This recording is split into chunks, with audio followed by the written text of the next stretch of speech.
كان في لاعب بيلعب في نادي أسوان، لاعب حريف بيلبس رقم 10 اسمه عبد الباسط عبد الرازق، وكان شهرته شيكابالا.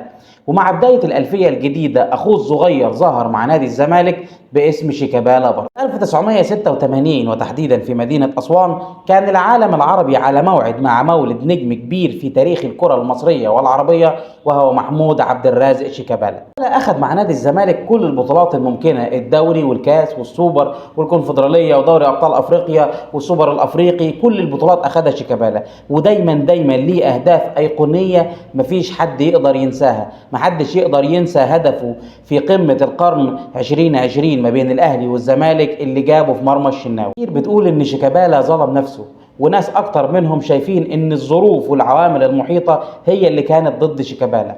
على سبيل المثال علاقة شيكابالا بالمنتخب الوطني، وعلاقته تحديدا بكابتن حسن شحاتة اللي ما كانش بيلعبه، إنه في بطولة 2010 كان أبو تريكة مصاب، وكان الأولى إنه هو يلاعب شيكابالا، لكنه كان بيلاعب احمد حسن، وفي اوقات كثيره كان بيلاعب جده. والغريب ان هما الاثنين ظهروا بمستويات رائعه، خصوصا جده اللي كان هداف البطوله. او تختلف معاه، مفيش حد يختلف على امكانيات شيكابالا. شيكابالا سريع، مهاري، شويط، بيجيد التمريرات الحاسمه.